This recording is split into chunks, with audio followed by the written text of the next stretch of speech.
I'm just about ready to start the wind down round, and that's the round where you will be working knit one, purl one rib again to get ready for binding off.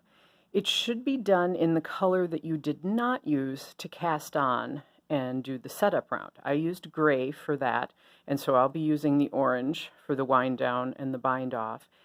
Also, the wind down and bind off should be done in the color you are using or you have been using for your brioche purl rounds.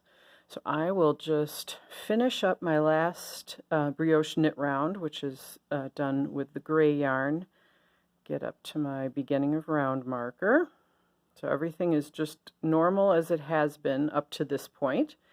And I'll let go of the gray, pick up the orange, and instead of working what I normally would do, wrapping that first stitch and slipping it, I am going to knit it, just like normal, but knit it with, knit the gray stitch with the orange yarn. And then when I would normally be doing brioche purl, I do brioche purl, and that's going to result in a knit one, purl one going across. Knit one, brioche purl, knit one, brioche purl. So you can see just normal knit and purl stitches happening now. And you'll do that all the way around until you get back to your beginning of marker, or excuse me, beginning of round marker, and then you will bind off in pattern. I'm almost to my beginning of round marker, just knitting and brioche purling all the way around. Here's the place where the yarn is often not where it's supposed to be, so I'll move it to where it is supposed to be so I can brioche purl that last stitch with both colors. And now it's time to bind off.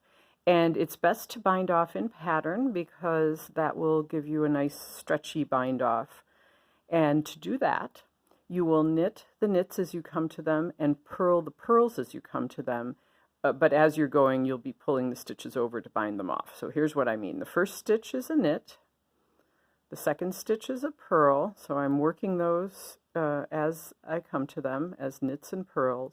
And then the bind off part is to pull the right hand stitch on the needle up, over, and off, leaving just one.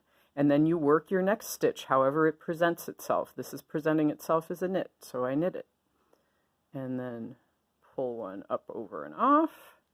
And this stitch is presenting itself as a purl, so I purl it. And up, over, and off. And just keep going on like that all the way around until you're finished. And in the next video, I'll give you some tips about weaving in your ends.